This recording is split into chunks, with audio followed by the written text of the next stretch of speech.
ambayo tulianza kuiangalia ilikuwa inaitwa kusoma neno la Mungu. Hii ilikuwa ni hatua ya kwanza ya kukua kiroho. Hatua ya pili tukaiangalia ilikuwa ni kuwa mwaminifu. Hatua ya tatu tukaiangalia ilikuwa ni kumtumaini Mungu katika kila jambo. Hatua ya 4 tukaiangalia jana ambayo ilikuwa ni maombi. Leo tunaenda kwenye hatua ya 5 ambayo inaitwa imani iendanayo na matendo. Hii ndio hatua tunayojifunza leo. Imani iendanayo na matendo. Imani iendanayo na matendo. Imani iendanayo na matendo. Hii ni hatua ya 5 ya kukua kiroho. Tuanze kwa kuangalia maana 2 za neno imani. Tuanze kwa kuangalia maana 2 za neno imani. Maana ya kwanza, imani ni kuwa na uhakika wa mambo yatarajiwayo, ni bayana ya mambo yasiyoonekana.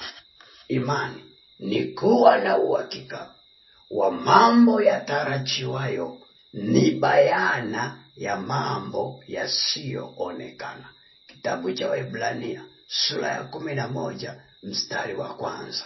Kitabu cha Waebrania sura ya 11 mstari wa 1 inatufundisha kwamba imani ni kuwa na uhakika katika jambo litarajiwalo. Yani jambo litarajiwalo ina maana ni jambo linalokuja mbeleni, ambalo kwa wakati huu bado halijakuwepo. Ila imani unakuwa unaweka uhakika juu ya hilo jambo linalokuja mbeleni. Unakuwa unaliona liko bayana, yani liko wazi, ingawa kwa muda huo halipo. Yani imani ni kuweka uhakika kwamba mtu aliyekuahidi atakupa 2,000 kesho. Kwa imani unaweka uhakika kwamba lazima atanipa. Unakuwa na huo uhakika kwenye moyo wako, na unakuwa unaiona hiyo 2,000 tayari ameshanipa. Hiyo ndiyo imani. Imani ni kuwa na uhakika kwamba ahadi ambayo mtu amekuahidi, unakuwa una uhakika kwamba lazima atanitimizia. Unakuwa hauna wasiwasi kabisa na huyo mtu aliyekupa ahadi, na unakuwa unamuona tayari ameshatimiza ingawa bado hajatimiza. Hiyo ndio inaitwa imani. Imani kwa sababu ni uhakika wa mambo yanayokuja mbeleni. Imani ndio inayomsukumaga mtu katika maombi anayomuomba Mungu, akaanza kumshukuru Mungu juu ya ombi analoombea kabla hajajibiwa. Kwa nini? Kwa sababu kwa imani ameshaliona jibu la ombi lake ingawa bado halijawa. Kwa mfano, mtu anaweza akawa anaomba Mungu amsaidie apate kazi na hana kazi. Akaombea ili ombi, akasema nitaombea siku 7 na siku 3 nitaingia kushukuru. Akaomba siku 7 lakini kazi bado hajapata. Lakini siku ya 8 akaanza kumshukuru Mungu. Nakumbuka anashukuru ila kazi bado hajapata. Yani kile anachoombea bado hakijajibiwa ila anaanza kushukuru. Nashukuru siku ya 8, ya 9, ya 10. Afu anatulia. Afu kimuuliza anakuambia nimeshaombea Mungu anipe kazi na nimeshamshukuru kwa kunipa kazi. Ukimuuliza kwa hiyo umepata kazi gani, anakuambia bado sijapata. Sasa mbona umeshukuru Mungu kwamba amekupa kazi na haujapata kazi? Unashangaa anakuambia ni kwa imani tu mpendwa, kwa imani. Kwa nini anakuambia ni kwa imani? Ina maana katika imani yake ameweka uhakika kwamba katika ile siku 7 nilizokaa kulia mbele za Bwana juu ya kazi, ninaingia shukrani kwa sababu kwa imani nina uhakika Mungu amesikia na ameshanipa kazi. Na akikaa kwenye maono ya mawazo yake anaiona hiyo kazi kabisa. Akikaa kwenye fikra zake anakuwa tayari amejitengenezea picha kwenye ubongo wake. Tayari yupo ofisini, tayari anawajibika ofisini, tayari amepanga foleni, anapokea mshahara wa ofisi. Unafikiri ni nini kinampa mtu wa ujasiri? Imani. Kwa nimekupa hii mifano ili kusaidie kuelewa kwamba imani ni kuwa na uhakika wa mambo yanayokuja. Imani ni uwezo wa kuliona jambo ambalo bado halijatokea, ila katika imani unaliona lipo. kabisa na linafanya kazi, ingawa bado halijadhihirika. Labda hapo unaweza hujanielewa vizuri. Ngoja nikupe maana ya pili ya neno imani, tuelewane zaidi. Maana ya pili ya neno imani. Imani ni hali ya kutokuwa na mashaka moyoni wala wasiwasi juu ya tegemeo la matokeo katika jambo unalolifanya au linalotendeka siku zijazo. Narudia tena. Imani ni hali ya kutokuwa na mashaka moyoni wala wasiwasi juu ya tegemeo la matokeo katika jambo unalolifanya au linalotendeka siku zijazo. Imani ni hali ya kutokuwa na mashaka moyoni wala wasiwasi juu ya tegemeo la matokeo katika jambo unalolifanya au linalotendeka siku zijazo.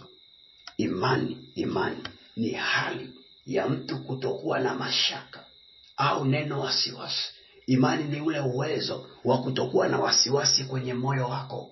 Unakuwa hauna wasiwasi juu ya jambo litakalotendeka siku za mbeleni. Unakuwa hauna wasiwasi kwamba jambo hilo litaleta madhara, ila unaweka uhakika kwamba jambo hili litatendeka vizuri. Jambo lolote lile. Inaweza ikawa ni jambo la kiroho, inaweza ikawa ni jambo la kimwili, inaweza ikawa ni jambo lako la kifamilia ambalo unategemea lifanyike mbeleni. Kwa mfano, unaweza ukawa una sherehe unaiandaa kuifanya mwezi wa 9. Na saizi ni mwezi labda wa 8.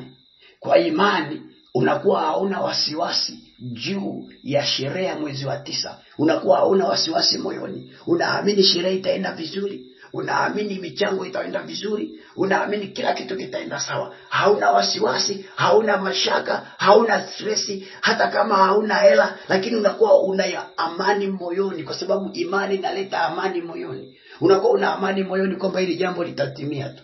Hiyo ndio imani. Imani ni kutokuwa na wasiwasi juu ya jambo unalolifanya, matokeo yake. Huna wasiwasi juu ya matokeo ya jambo unalolifanya. Unakuwa hauna wasiwasi kabisa, bali umeweka uhakika kwamba jambo hili litazaa matunda. Imani haina kujiongeza, kwa sababu katika imani unafanya kitu straight, una stick to the point. Haina kudilema way, mashaka. Imani haihitaji mashaka, ila imani inahitaji uhakika. Na ndio maana imani ni hali ya kutokuwa na wasiwasi katika jambo linalotendeka sasa na jambo litendekalo siku za mbele. Ukisoma kitabu cha Marko sura ya 11 mstari wa 23 mpaka 24. Kitabu cha Marko sura ya 11 mstari wa 23 mpaka 24 inasema namna hii: amini nawaambia, yoyote atakayeuambia mlima huu ng'oka ukatupwe baharini, wala asione shaka moyoni mwake, ila aamini kwamba hayo asemao yametukia, yatakuwa yake. Kwa sababu hiyo nawaambia, yoyote myaombayo mkisali, aminini ya kwamba mnayapokea, nayo yatakuwa yenu. Sasa sikiliza vizuri, mwana wa Mungu, haya maneno. Yesu anasema amini nawaambia, yoyote atakayeuambia mlima huu ng'oka ukatupwe baharini, wala yani ukiwaambia mlima ng'oka ukatupwe baharini, wala asione shaka moyoni mwake. Hili ndio neno nataka ulisikie. Anaposema wala asione shaka moyoni mwake. Unafikiri ni kwa nini Yesu anasema wala asione shaka moyoni mwake? Ina maana imani ni kutokuwa na mashaka moyoni juu ya jambo unalolifanya. Imani ni kutokuwa na mashaka moyoni juu ya jambo unaloombea. Imani ni kutokuwa na mashaka moyoni juu ya jaribu unalopitia kuhusu maisha yako. Imani ni kutokuwa na mashaka moyoni juu ya Mungu unayemwabudu. Oh, haleluya, mwana Mungu. Mungu atukuzwe, Mungu atukuzwe. Imani ni hali ya kutokuwa na mashaka. Ndio maana Yesu anatolea mfano wa kuambia mlima ung'oke. Hapa aongei mlima kama mlima unaojua wewe, bali anaongea neno mlima kama lugha ya picha. Mlima huu anaoongelea Yesu unaweza ukufananisha na matatizo mbalimbali, majaribu mbalimbali, changamoto mbalimbali unazopitia na hali tofauti katika maisha ya kiroho na maisha ya kimwili. Unaweza ukazifananisha na kama mlima Yesu anaoongelea. Sasa hizo hali, imani inakutaka uziambie ng'oka. Alafu usiwe na mashaka moyoni mwako. Kwa kama una hali ngumu unapitia, juu ya hiyo hali yako na kueleza muda huu, imani inakutaka uiambie hiyo hali. Kama ni ugonjwa uambie ng'ooka, na usiwe na mashaka tena kama utaendelea kuwepo. Kama ni uchumi uambie ng'ooka, kama ni ndoa uiambie ng'ooka. Na kitu chochote kile kigumu kwako, imani inakutaka ukieleze ng'ooka. Hapo kung'oka tu haitoshi, ila usiwe na shaka kwenye moyo, usiwe na doubt, wasiwasi, bali uwe na uhakika kwamba hivi nilivyotamka hichi kitu kimepotea, na kweli kipotea. Sikiliza vizuri mwana wa Mungu. Na ndio maana Yesu akasema hivi, uwe na uamini kwamba lolote unalolisema kwamba limetokea, nalo litakuwa leo. Kwa nini Yesu anasema uamini kwamba limetokea nalo litakuwa leo? Kwa sababu Yesu anachotufundisha mahali hapa ni kuwa na uhakika katika kila tunalolifanya. Tuamini kwamba limetokea. Na ndio maana watu ambao tunamwamini Mungu, tunaamini Yesu atarudi kutuchukua. Watu ambao hawana imani juu ya Mungu hawaamini kama Yesu atarudi kuwachukua. Sijui kama unanielewa vizuri. Kwa sababu kuna watu hawaaminiki kama Yesu atarudi kufufua watu. Hawaamini hilo. Na hichi kitu kilikuwa toka zamani. Zamani palikuwa pana dini moja inaitwa dini ya Masadukayo. Masadukayo ilikuwa ni watu ambao hawaamini ufufuo. Na ndio maana hawakuona shida kwenda kumwambia Yesu, mwalimu, kwa mfano ikatokea ndugu wa nyumbani kwetu ameoa mke, akafa. Huyo mwanamke akaolewa na mwanaume mwingine, akafa. Tena huyo mwanamke akaolewa na mwanaume mwingine, akafa. Akaolewa na wanaume 7, wote wakafa. Siku ya kiyama tukienda mbinguni, huyo mwanamke atakuwa mke wa nani katika wale wanaume 7 waliomuoa akafa? Kwa nini walimuuliza Yesu kitu cha namna hiyo? Hilo ni swali la watu ambao hawana imani juu ya ufufuo na uzima. Hawana imani juu ya Yesu Kristo tunayemwabudu. Hawana imani. Na ndio maana wakamuuliza habari za kuoa na kuolewa mbinguni. Na ndio maana Yesu akawaeleza mbinguni hakuna kuoa, hakuna kuolewa. Wakabaki midomo wazi, kimya, wakakosa cha kuongea. Huu mfano nimekupa ili ukusaidie kupata nini? Na nataka uone ni kwamba shida inayowapa watu kukosa kumwamini Yesu Kristo kama Bwana na Mwokozi wa maisha yao ni kwa sababu hawana uhakika juu ya kazi za Mungu kupitia Yesu Kristo. Hawana uhakika juu ya ufufuo na uzima kama Masadukayo. Imani zao hazijakaa kwenye utayari. Na wewe na mimi tuliomwamini Yesu, ina maana imani zetu zimewekwa kwenye kuamini kwamba Yesu yupo na ni mwana wa Mungu na ni ufufuo na ndio uzima wetu. Haleluya, mwana wa Mungu. Na ndio maana tukipata shida tunamuita na tunaona msaada, kwa sababu tumeweka imani kwamba yupo. Ukimuita Mungu kama hujaweka imani juu yake, hawezi kuonekana kwako.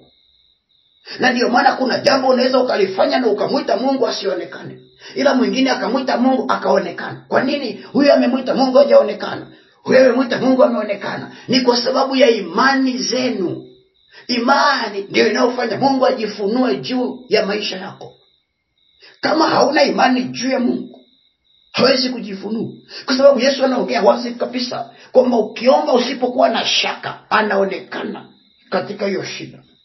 Na ndio maana anaendelea kusema namna hii, yoyote myaombayo mkisali, aminini ya kwamba mnayapokea, nawe yatakuwa yenu. Yaani hii sentensi ni nzuri sana. Kwamba lolote unaloomba, aminini kwamba unalipokea. Lolote lile unalolifanya, amini kwamba limeshaleta matokeo yenye faida. Haijalishi mazingira yanaonekana kuna hasara, haijalishi watu waliokuzunguka wanakuambia hilo jambo utapata madhara tu, haijalishi watu waliokuzunguka wanakukatishaje tamaa, ila imani haiangalii mazingira, haiangalii wakatisha tamaa, haiangalii wavunja moyo, ila imani inamwangalia Mungu uliyemwomba, Mungu unayemwabudu, kwamba huyu Mungu hapingwi na hawa wanadamu wanaonivunja moyo, hapingwi na mazingira yanayonikatisha tamaa, ila Mungu niliye naye ana nguvu kuliko mazingira, kuliko wanadamu, kuliko shetani. Hivyo ninaamini ile jambo litapatikana tu. Ndiyo imani ilivyo. Imani inatengeneza kitu kinachoitwa tumaini. Tumaini iko ndani ya imani. Tumaini ni kifaa kinachokusaidia kupokea jambo uliloliombea au jambo unalolitegemea juu ya Mungu unayemwabudu. Tumaini ndiye ambalo lilimfanya Paulo akasema vipige vita vilivyo vizuri. Imani ameilinda, anangojea taji isiyoharibika. Kwa nini Paulo anasema anangojea taji isiyoharibika? Ina maana anaamini juu ya Yesu Kristo katika ufufuo. Hapo tumaini alilo nalo, anatumainia kupokea taji. Kwa tumaini ni mikono ya kupokelea, ndio iliyokufanya Paulo atumainie kupewa taji isiyoharibika. Sijui wewe tumaini lako ni nini juu ya kile unachoamini kuhusu Mungu? Tumaini lako ni mikono ya kupokea au ni mikono ya kumwaga? Karabashandarabasaka. Mungu akusaidie, mwana wa Mungu aliye hai. Mungu atusaidie sana kuwa na imani katika tumaini la kupokea. Kama hii Marko 24 inavyosema, amini kwamba yote myaombayo mnayapokea. Si kama unaelewa. Na ndio maana naendelea kukusisitiza, tunapoendelea kuweka msingi kabla tujaingia kwa kina zaidi kwenye hili somo. Kumwabudu Mungu ni tendo la kiimani. Tunamwabudu Mungu ndani ya mioyo yetu. Ina maana imani inakaa kwenye moyo wa mtu. Imani haikai kwenye kiungo kingine, bali kwenye moyo. Katika ulimwengu wa roho, ndani ya moyo wa mtu. Imani ndiyo inayomwezesha mtu kumwabudu Mungu. Huwezi kumwabudu Mungu kama haumuamini. Lazima umuamini ndio utamwabudu. Na unamwamini kwa njia ya Yesu Kristo kama Bwana na Mwokozi wa maisha yako. Ndipo unapata nafasi ya kumwabudu Mungu. Na unamwabudu katika roho na kweli. Yaani katika roho ni katika ulimwengu usioonekana kwa damu na nyama. Na kweli ni katika ulimwengu unaoonekana kwa damu na nyama. Sijui kama unanipata vizuri. Nini kinakufanya umwabudu Mungu katika roho na ingali katika roho akuonekane kwa macho ya damu na nyama? Ni imani tu ndio inayokufanya uone ulimwengu wa roho kwamba Mungu yupo. Na unaamini yupo. Na unajiona kabisa Mungu yuko moyoni mwangu. Na unaamini hapa ni Mungu ananiongelesha moyoni mwangu. Ni imani hiyo ndio inayokufanya unaabudu Mungu mpaka unatoka machozi, unaifili uwepo wa Mungu kwenye moyo wako. Unasikia msisimko fulani. Ni imani hiyo inakupeleka ulimwengu wa roho, unaonana na Mungu moja kwa moja. Na yote haya yapo ni kwa sababu wokovu tulio nao tumeupata kwa njia ya imani. Hatupati wokovu kwa namna nyingine, bali wokovu tunaipata kwa njia ya imani. Kwa wokovu nilio nao, wokovu ulio nao wewe, tumeupokea kwa njia ya imani. Kwa nini? Kwa sababu ukisoma Warumi 10:17, Warumi 10:17, Warumi 10:17 inasema namna hii: imani chanzo chake ni kusikia, na kusikia huja kwa neno la Kristo. Sijui kama umeelewa vizuri kwamba imani ina chanzo, na chanzo cha imani ni kusikia. Kwa kumbe huwezi kuamini jambo bila kulisikia. Sasa kama tunamwamini Mungu katika Yesu Kristo na tunaitwa wa Kristo, ina maana tulisikia habari za Mungu, ndio maana tukamwamini. Na Biblia inasema kusikia huja kwa neno la Kristo. Kwa tumepata nafasi ya kuitwa wa Kristo ambao tumekombolewa kwa damu ya Yesu, kwa sababu tulisikia habari za Kristo. Aidha tulisikia kwa kuhubiriwa, au tulisikia kwa kushauriwa na watu, au tulisikia kwa njia yoyote ile. Ini mradi tu tulisikia. Unaweza ukasikia kwa kusoma kitabu, unaweza ukasikia kwa kuoteshwa ndoto. Kwa namna yote ile swala ulisikia, ndio ukaamini kuhusu Mungu. Na pale ulipoamini ndipo ambako ukajengeka kwenye imani ya Kristo iliyokaa kwenye moyo wako. Ngoja nikupe Biblia kidogo. Unaweza labda ukaendelea kunielewa zaidi. Ukisoma kitabu cha Wagalatia sura ya 3 mstari wa 26 mpaka 29. Kitabu cha Wagalatia sura ya 3 mstari wa 26 mpaka 29. Wagalatia sura ya 3 mstari wa 26 mpaka 29 inazungumza namna hii: kwa kuwa ninyi nyote mmekuwa wana wa Mungu kwa njia ya imani katika Kristo Yesu. Sisi kama umesikia hili neno vizuri, kwamba sisi sote, mimi na wewe, yani tumekuwa wana wa Mungu, wana wa Mungu kwa njia ya imani katika Kristo Yesu. Kumbe ndiyo maana nimekueleza hivi kwamba tumepata nafasi ya kupokea wokovu ni katika Yesu Kristo tu. Hakuna njia nyingine imetupeleka kwa Mungu. Ni Yesu Kristo peke yake. Maana hata Biblia hapa inasisitiza kwenye Wagalatia 3:26 kwamba sisi sote tumekuwa wana wa Mungu kwa imani katika Kristo Yesu. Kwa sababu sio kila mtu unayemuona hapa duniani ni mwana wa Mungu. Sio kila mtu. Watu wote duniani ni watu wa Mungu kwa sababu wameumbwa kwa sura na mfano wa Mungu. Lakini sio kila watu ni wana wa Mungu. Sika unaelewa hii sentence? Paka uitwe mwana wa Mungu, yani mtoto wa Mungu, ni paka ukubali kuzaliwa mara ya pili. Kwa sababu kuna kuzaliwa mara mbili. Kuna kuzaliwa katika uzao wa kuzaliwa kwenye viuno na tumbo la mama yako mzazi aliyekuzaa. Alafu kuna kuzaliwa kiroho kunakotokana na kubatizwa na kuamini. Na kubatizwa huko ni kubatizwa katika Roho Mtakatifu. Wengine wanaita kuokoka, yani kuacha maisha ya dhambi na kuanza kuishi maisha masafi kwa kumwamini Mungu kama Bwana na Mwokozi wa maisha yako. Ukiingia kwenye hiyo process, ukiacha dhambi, ukianza kumwamini Yesu kama mtakatifu, ndipo unapopata nafasi ya kuwa mwana wa Mungu. Kwa tunapewa hii neema kwa njia ya Yesu Kristo peke yake. Na anaendelea kusema namna hii, maana ninyi nyote mliobatizwa katika Kristo Yesu mmemvaa Kristo. Kwa ukibatizwa kuwa Mkristo, unakuwa umemvaa Kristo. Kwa kama ukimvaa Kristo, wewe unakuwa ni Kristo mwingine. Si kama unanielewa? Kila mbatizwa amemvaa Kristo. Kwa kama unanisikiliza muda huu haujabatizwa, ina maana haujamvaa Kristo. Fanya mpango, nenda kabatizwe. Na kama haujui namna ya kubatizwa, wewe bado ni mtanga kabisa, wasiliana nasi tutakuelekeza. Nenda kabatizwe, kwa sababu yoyote aliyebatizwa amemvaa Kristo. Sasa sikiliza, ukivaa nguo unakuaje? Si unakuwa kama hiyo nguo. Kwani paka fulani amependeza? Nini kinafanya watu wakuambie umependeza? Ni kwa sababu ya sura yako au ni kwa sababu ya nguo? Si kwa sababu ya nguo ulizovaa. Na ndio maana unaweza ukavua nguo, ukavaa nyingine ukaambiwa hiyo nguo haijakupendeza. Nini kinafanya uhesabiwe pointi ya kupendeza au kutokupendeza? Ni matokeo ya nguo uliyovaa kwa jinsi ya kimwili.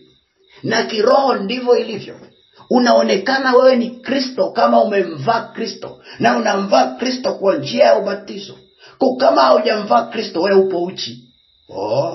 Kwani Adam na Eva walipotenda dhambi, si walikuwa uchi? Walikuwa uchi. Na ndivyo sisi sote bila Yesu tuko uchi kwa njia ya dhambi. Tunapata nafasi ya kutakaswa dhambi zetu katika Yesu peke yake. Kwa ukiwa na Yesu unakuwa umemvaa Yesu. Kwa wewe unaonekana kama Yesu. Unafikiri kwa nini Petro Yesu alipokamatwa watu walimwambia na wewe ni mwanafunzi wa Yesu? Petro hakujua kama amemvaa Kristo, akamkana, akasema simjui mtu huyo. Watu wakasema angalia, paka kuongea kwake kuna fanana na Yesu. Petro akasikiza akawa anakimbia, wakasema keki, paka kutembea kwake ni kama Yesu. Ilimpa shida Petro kuelewa. Kwa nini Petro alikuwa hajaelewa? Kwa sababu hakujua kama amemvaa Yesu. Hakujua hilo. Kwa kazania na mkana. Na ndio maana ukishakuwa Mkristo katika wokovu, hakuna namna utafanya utaukana Ukristo wako. Utaenda sehemu watu watajua tu wewe ni Mkristo. Siku moja nilikuwa nasafiri. Nilikuwa natoka Dar es Salaam naenda Kilimanjaro. Nimefika pale Ubungo. Hakuna mtu anayenifahamu. Hakuna mtu anayemfahamu. Na kama kwa wanaofahamu stendi ya Ubungo ya Dar es Salaam wanaelewa hilo. Namna palivyo kujaza watu. Nimefika pale Ubungo. Wale wapiga debe ananiangalia kwa sura, anawaambia wenzake, huyo msimvutie begi lake, mtumishi, ingia hili gari linakufaa mtumishi. Nikashtuka. Nikasema huyo amejuaje kama mimi ni mtumishi wa Mungu? Hanijui, simjui. Lakini ananiambia mtumishi, mwacheni huyo ni mtumishi. Na watu wakaniacha mtumishi pita, sikuguswa begi lako. Unafikiri nini kilifanya akajua mimi ni mtumishi? Na ingali sijamueleza na hajanieleza. Utisho, aliniona nimemvaa Kristo pasipo yeye kujua, yani roho yake ilimsemesha. Kwa sababu katika roho unaelewa kabisa yule mtu ni wa namna hii. Mara pengine tena nimewahi kuwepo hivyo hivyo. Ilikuwa ni hapa Arusha. Nimetoka zangu maeneo fulani yanaitwa Kisongo, kwa wale wanaofahamu Arusha ndio maeneo ninayoishi. Nimetoka naenda kupanda gari. Nimefika pale na pale, jamaa ananiona kwa sura, anawaambia wenzake, mtumishi anawahi ibada, dereva waisha ili gari haraka. Anamwambia yule dereva daladala, waisha ili gari haraka, mtumishi anawahi ibada. Mtumishi tu kaa usijali, watu wanajaza sasa hivi. Simjui, anijui. Ningekuwa mchungaji, ningesema labda ameona nimevaa kola ya kichungaji, lakini mimi si mchungaji. Nimevaa kawaida tu, shati langu, koti langu la suti na nguo za kawaida. Lakini ananiangalia anasema, mtumishi wa ibada. Sijamueleza mimi ni mtumishi, na sijui, na sidhani kama ananifahamu, na hata jina hanijui, lakini ameniona nasema mtumishi anawa ibada. Unaweza ukasema labda kwa sababu ilikuwa ni Jumapili, lakini palikuwa na watu wengi, hakuwaambia wao, akanieleza mimi peke yangu. Kilinishtua kidogo. Unafikiri ni nini kilifanya nikaonekana kwenye hiyo identity? Si kwa sababu yangu, ni kwa ajili ya Yesu ninayemwamini, na maana nimemvaa pasipo mimi kujifahamu. Nimemvaa katika njia ya ubatizo. Kama unaelewa vizuri. Na ndio maana unatakiwa ujitathmini, unapoonekana kwenye eneo lako unaonekanaje? Unaonekana kama mtumishi au unaonekana kama nani? Ukiona watu wanakuona hawauoni utambulisho wa Yesu Kristo kwenye maisha yako, ukionekana wanakuona kama mbea fulani amekuja, ukionekana unaonekana kama muovu fulani amekuja, unayo kazi ya kufanya. Hakikisha imani yako imekolea mpaka watu wakikuona wamuone Yesu. Kwa nini? Kwa sababu kama umebatizwa na ukionekana mahali uonekani kama Yesu, una shida, iko sehemu. Unahitaji marekebisho. Tena sio kidogo. Maana Biblia yangu inanieleza tunamvaa Kristo kwa njia ya ubatizo. Soma na Biblia yako uone itavyokueleza. Kwa Galatia 3 mstari wa 26 mpaka 29. Galatia 3:26 mpaka 29 utaona. Na ndio maana naendelea kusema namna hii. Hapana Myahudi wala Myunani, hapana mtumwa wala huru, hapana mtu mume wala mtu mke, maana ninyi nyote mmekuwa mmoja katika Kristo Yesu. Na kama ninyi ni wa Kristo, basi mmekuwa uzao wa Ibrahimu, warithi sawa sawa na ahadi. Kwa hiyo tunapata nafasi ya kuwa uzao wa Ibrahimu, tunaingizwa kwenye zao la baraka. Kwa sababu ujue panapotajwa Ibrahimu panatajwa asali na maziwa, panatajwa maisha masafi na matamu yenye raha. Tunapata hiyo neema kwa njia ya Ukristo katika imani. Ibrahimu alihesabiwa haki kwa njia ya imani. Kwa kumbe na sisi tunahesabiwa haki ya kurithi baraka ya Ibrahimu ni kwa njia ya damu ya Yesu tunayoiamini. Kama unanielewa vizuri. Kwa unapata nafasi ya kupokea baraka ya Israeli katika imani ya kumwamini Yesu, ndipo unahesabiwa kuwa moja ya uzao wa Ibrahimu. Sasa ndio maana mimi wanawaambia watu, umekaa unahubiriwa na watumishi, pokea baraka kwa jina la Yesu, unaitikia tu amini. Jichunguze kwanza, unamwamini Mungu huyo ambaye anakuambia pokea baraka zake? Au unafikiri baraka za Mungu zinagawiwa tu kama vile pipi? Baraka za Mungu unazipata katika kuamini kwanza. Unaweza ukaitika tu amini na ukarudi ukiwa vile vile. Cha muhimu ni umeamini. Unaenda mahala unaambiwa kuna nabii anabariki watu, unaenda tu. Na nikakwambia unapata baraka kwa kubarikiwa na nabii. Unapata baraka kwanza kwa kumwamini Yesu. Baraka anazokubariki mtumishi wa Mungu haziwezi kufanya kazi kwenye maisha yako kama bado hujamwamini yule Mungu ambaye anatoa hiyo baraka. Maana mimi Petro nikikubariki, sio kwamba mimi nimekubariki, amekubariki Mungu aliye ndani yangu. Na ndio maana unapaswa kujichunguza kwanza, connected ya imani yako katika moyo wako imekaa wapi. Ndipo ile baraka ya mtumishi inaweza ikatoke. Na ndio maana watu wanaomwamini Mungu hawahitaji kubarikiwa na watumishi. Tayari wanayo baraka walishapewa automatically ya Ibrahimu kwa njia ya Yesu Kristo. Unahitaji nini kutafuta kubarikiwa na watu wengine? Huko tayari Yesu Kristo alishakupa package yako. Mwana wa Mungu, imani ni kitu kipana sana. Hatuwezi kuwa na muda wa kuendelea kukifafanua zaidi, ila tuingie kwenye kitu kinachoitwa changamoto iliyopo katika imani. Changamoto iliyopo katika imani. Sasa hii imani ambayo nimetumia kama zaidi ya nusu saa, dakika kama 30 au na kitu kufafanua tu juu ya imani hii tuliyoiongelea yote kwa ujumla, pana changamoto ipo ndani yake. Changamoto iliyopo katika masuala ya imani ni kanisa.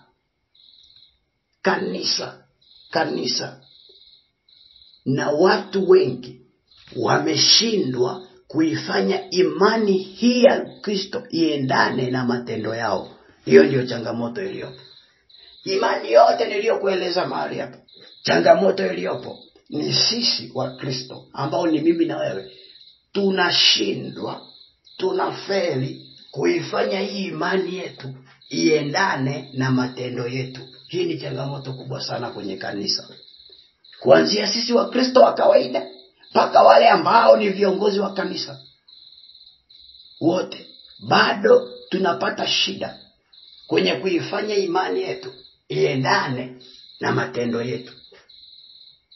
Hili jambo si jambo la utumishi, mpaka watumishi wa Mungu na wenye pia wanapata shida kwenye kuifanya imani iendane na matendo. Imekuwa ni shida kweli kweli. Waliofaulu hili jambo ni wachache sana, ni wachache mno, ila wengi wao wamefeli kabisa. Na ndio maana unapojifunza utumishi, unapojifunza kuishi maisha ya kiroho, unapaswa uijue hii changamoto, ili na wewe unapoanza kujiandaa kuishi haya maisha, na unapoanza leo kuyaishi haya maisha, unapaswa ujue kwamba kuna changamoto inayowashinda Wakristo wenzako kuifanya imani yao kwenye matendo, ili wewe uweze kushinda kuifanya imani yako kwa matendo. Mimi binafsi ninaamini sote mahali hapa Mungu yuko pamoja nasi. Kwa jina la Yesu tutaweza kuifanya imani yetu kwa matendo. Sema amen. Karabaseke. Haleluya mwana Mungu. Sasa hili ni jambo muhimu kuliko yote, la kuileta imani yako katika matendo. Ni jambo muhimu kuliko yote kwenye maisha ya kiroho. Kwa sababu ukisema unamwabudu Mungu, afu matendo yako hayaendani na kile unachokisema, ni bure kabisa.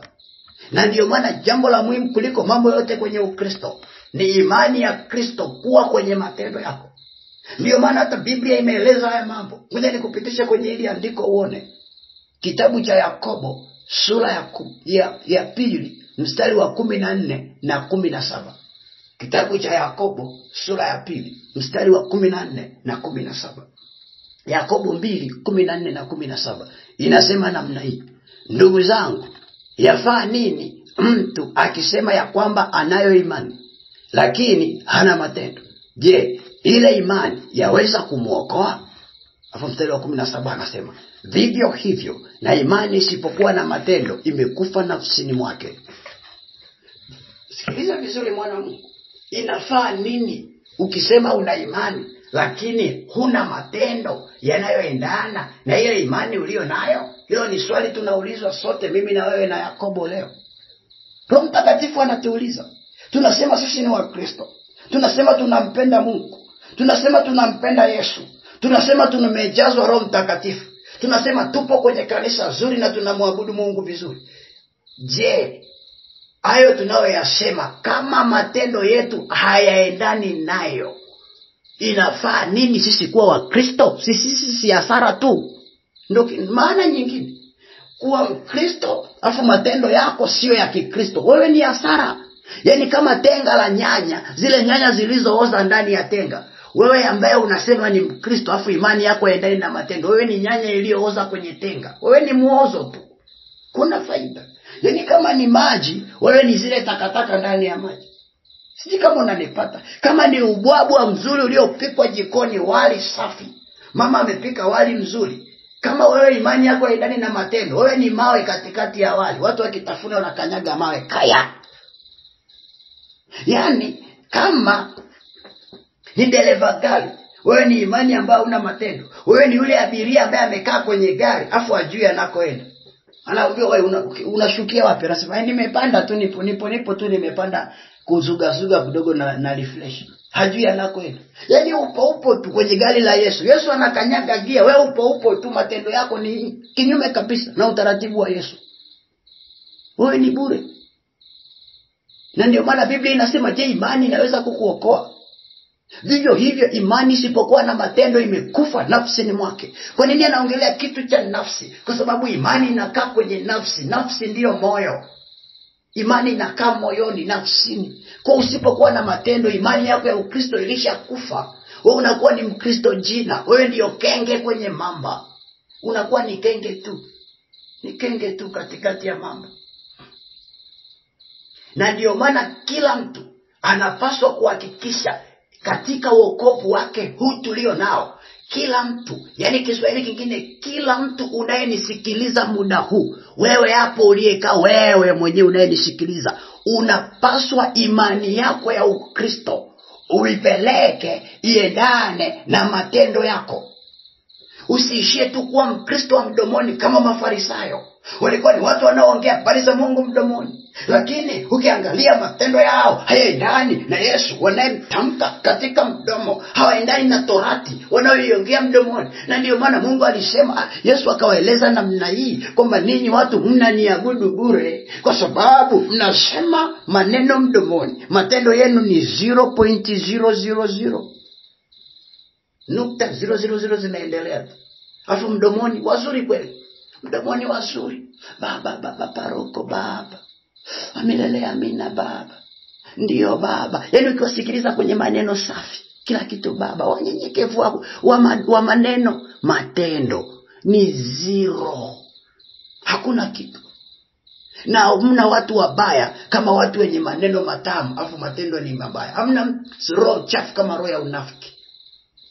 Mungu apendezwe na watu wa namna hiyo.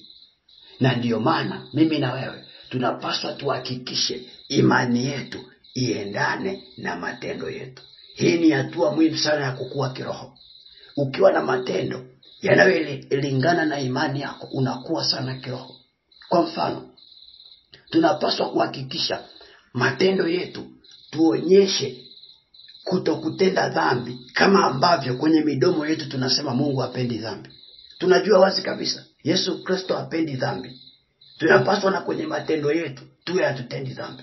Sio tu unaishia kuongea tu mdomoni, usizini afu unazini kwa kujificha ficha kimya kimya. Unasema usiseme uongo afu unadanganya watu. Usifanye kitu fulani afu wewe ndio unakuwa kwanza kufanya. Uwe ni kwa kujificha au kwa kujionyesha.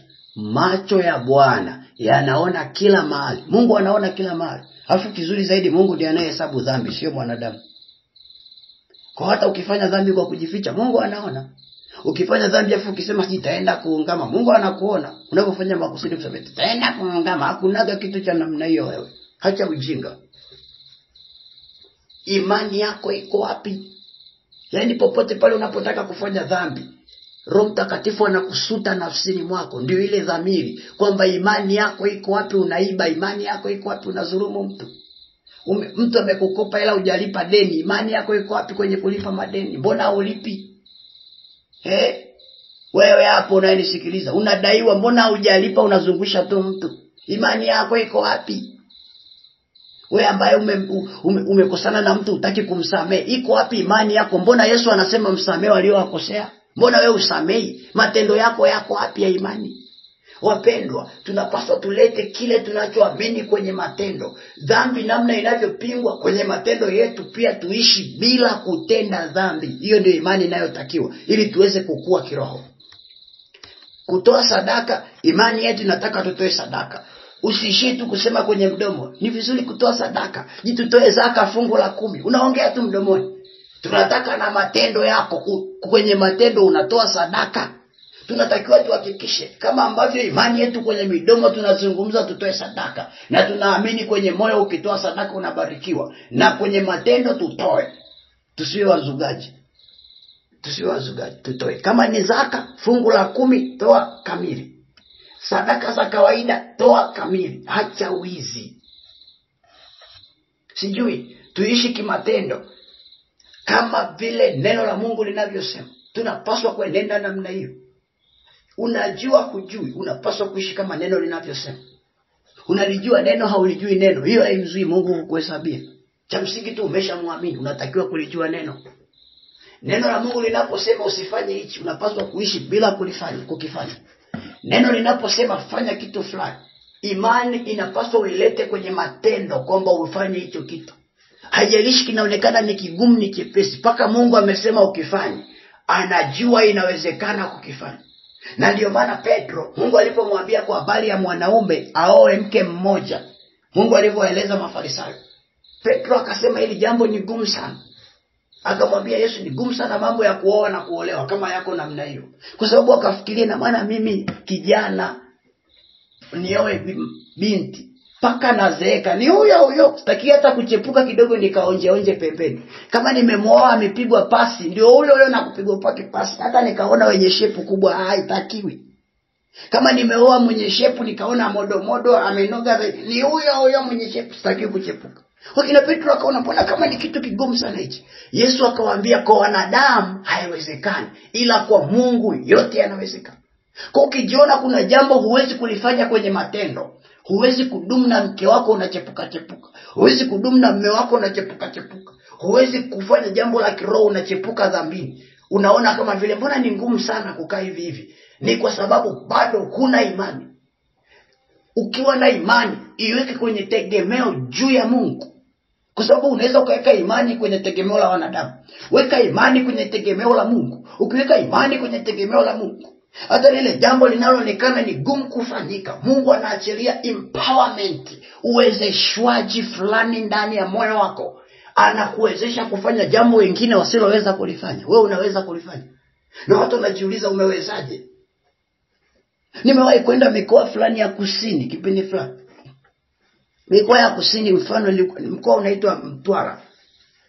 Sitaji Mtwara sehemu gani, sitaweza kupataje, lakini sikiliza vizuri. Watu wa mara pale wakaniuliza, baba yako ana wake wangapi? Nikamwambia baba yangu ana mke mmoja tu. Tena hapo aliniuliza baada ya kumuona mama yangu, akaniuliza huyo ndio mama yako? Nikasema akaniambia baba yako ana wake wangapi? Nikamwambia baba yangu ana mke mmoja. Akashangaa akasema ana mke mmoja? Huyo mama yako ndio mama yako na wewe? Nikasema ndio mke huyo baba yako? Kweli? Nikasema mimi toka nimezaliwa naona baba ndio mke wake huyo. Kweli kabisa, hujaona na mke? Nikasema ana. Wakashangaa. Kwa nini wanashangaa? Wao hawawezi. Wanakaa na mke miaka 2 wanaongeza mke mwingine. Kwa nini walishangaa? Wanaona haiwezekani. Kwa nini baba yangu imewezekana na wengine wote wenye wake wa moja imewezekana? Mungu amewawezesha. Kwa hiyo ukiwa na imani, utamuona mke uliye naye hazeeki, kila siku ni mpya ndani ya nyumba yako. Ukiwa na imani, utamuona mume wako hazeeki, hata kama ana hela utamuona hazeeki. Kwa nini? Mungu anamfanya mpya kila siku. Ukiwa na imani, hutochoka kuishi maisha ya kiroho. Utamuona Mungu ni mpya kila siku. Hutochoka kuomba.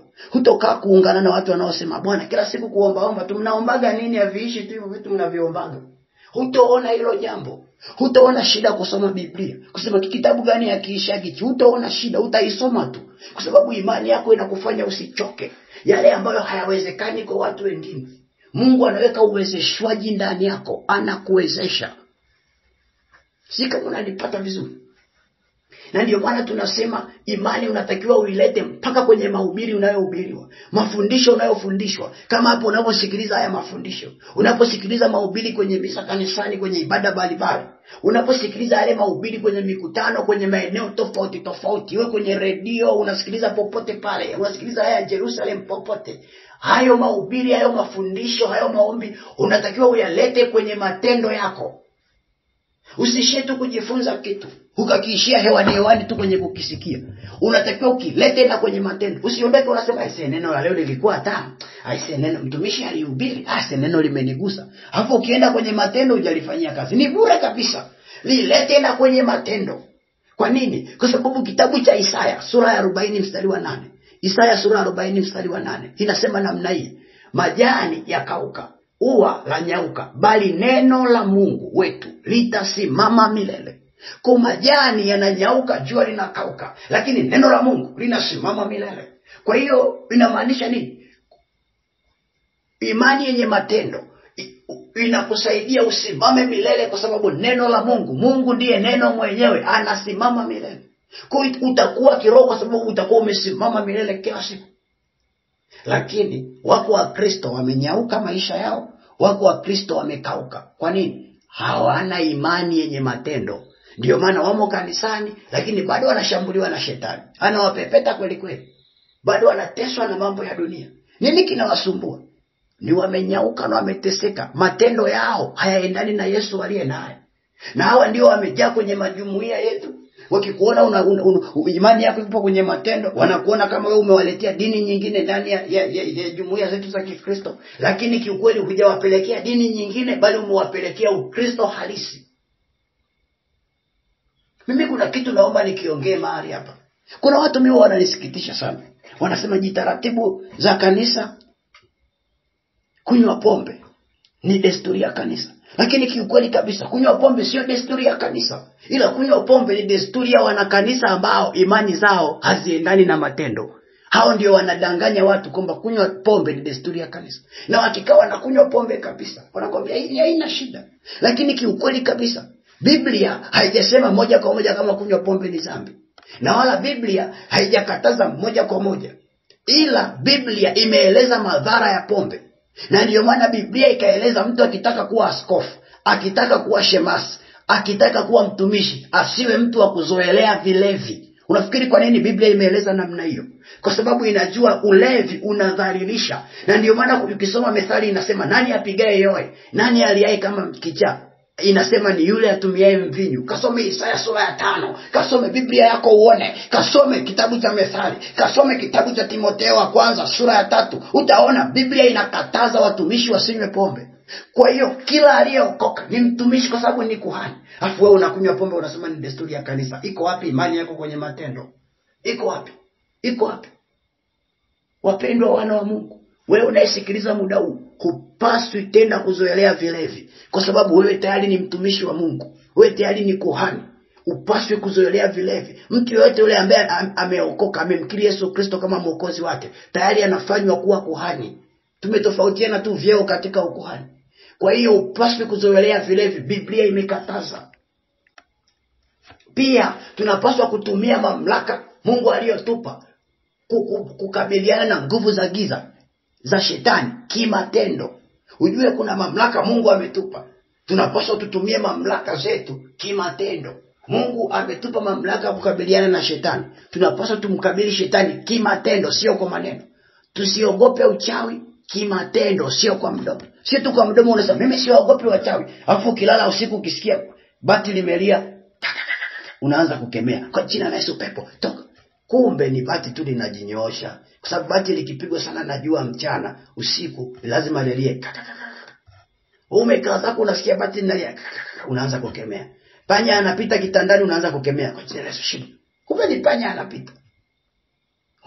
Unakemea paka panya anapita. Mtu anatembea huko nje kishindo kikubwa, unasema masea, mashetani yanapita nje.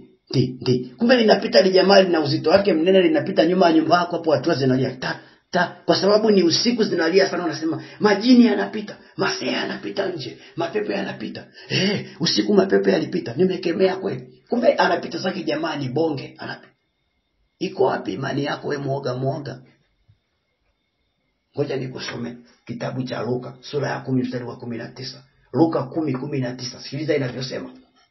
Tazama nimewapa amri ya kukanyaga nyoka na nge na nguvu zote za yule adui, wala hakuna kitu kitakachowadhuru. Biblia inasema Mungu ametupa amri ya kukanyaga nyoka na nge. Nyoka na nge ni nguvu za shetani.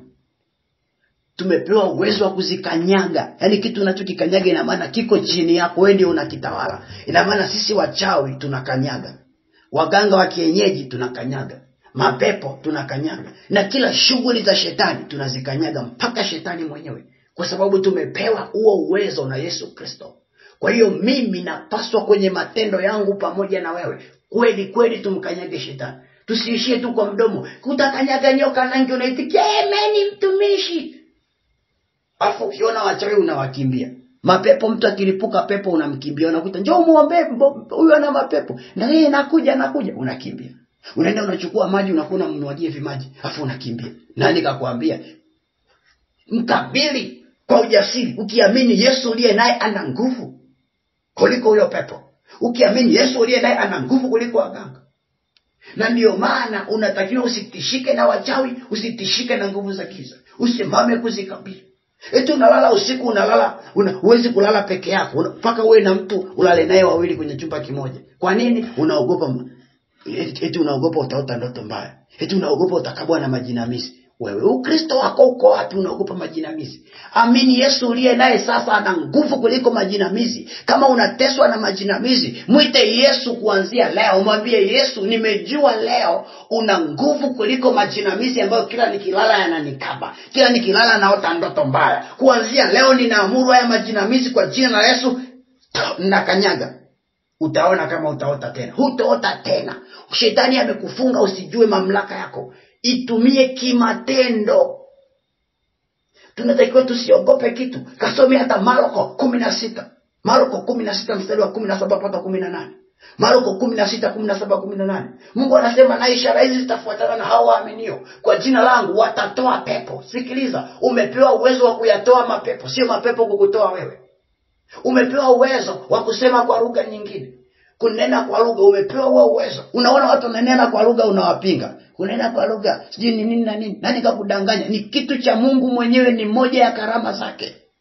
Umepewa uwezo wa kushika nyoka, kuyasambaratisha mapepo. Umepewa uwezo wa kula kitu cha kufisha kisikudhuru kabisa. Umeokoka unasema mimi nikilaga nyama zinaniletea allergy. Silagi nyama nikila lazima tumbo liniume. Ingia maombini, mwambie Mungu, kwa nini nikila nyama natokwa na mapele? Mwambie Mungu. Mwambie Mungu, kwa sababu tumepewa mamlaka kula kila kitu. Yaani unatakiwa usile kitu kwa sababu haukipendi. Sio usile kitu eti kwa sababu ukila kinakupa madhara fulani ya kimaagano. Mwambie Mungu. Amesema tumewekewa uwezo wa kuwaombea wagonjwa na watapata afya. Alafu unakaa unakazana kutaka tu uombewe. Mikono yako hiyo ulio nayo ina uwezo wa kujiombea mwenyewe na ukapata afya na ukawaombea na wengine. Ni imani tu hujataka kuipeleka kwenye matendo. Peleka imani kwenye matendo leo. Na shida moja inayowafanya watu wengi wanashindwa kuipeleka imani kwenye matendo ni kwa sababu ya roho ya hofu. Roho ya hofu ndio inayofanya watu washindwe kupeleka imani kwenye matendo. Roho ya hofu inafanya watu washindwe kujiamini. Ukisoma kitabu cha Mathayo sura ya 14 mstari wa 25 mpaka 33. Mathayo 14:25 mpaka 33. Mathayo 14:25 mpaka 33. Utaona mitume wako na Yesu chomboni. Yesu anatoka, anatembea juu ya maji. Petro anamuona Yesu. Wanasema yule sio Yesu, ni kimvuli. Yesu anasema ni mimi, njoo. Petro anasimama anamwambia Yesu, kama ni wewe naomba nije. Yesu anamwambia njoo. Kwa sababu imani yao anasema sio Yesu, ni kimvuli. Sikiliza, ona mambo ya ajabu. Petro anaanza kwenda, anakumbwa na roho ya hofu. Anaanza kuzama kwenye maji. Anapata wasiwasi. Kwa kikubwa kinachofanya imani yetu isiende kwenye matendo, tunazama majini, ni kwa sababu ya hofu kama aliyokuwa nayo Petro na mitume. Alikuwa na hofu. Yaani amfuati Yesu kwa sababu ni mwokozi wake, ila anamfuata Yesu ili akahakikishe kama kweli ni Yesu. Yaani wewe uko kwenye maisha ya Ukristo kwa sababu tunataka uone kama kweli Ukristo ukoje. Mtu anasema ngoja niwe na mimi niokoke nione wanaookoka wakoje. Hiyo sio imani ndugu. Peleka kwenye matendo, usizame na hofu. Tatizo watu wengi tuna hofu, hatujiamini, tunajidharau. Mtu anajidharau hivi, mimi kweli naweza nikakemea mapepo.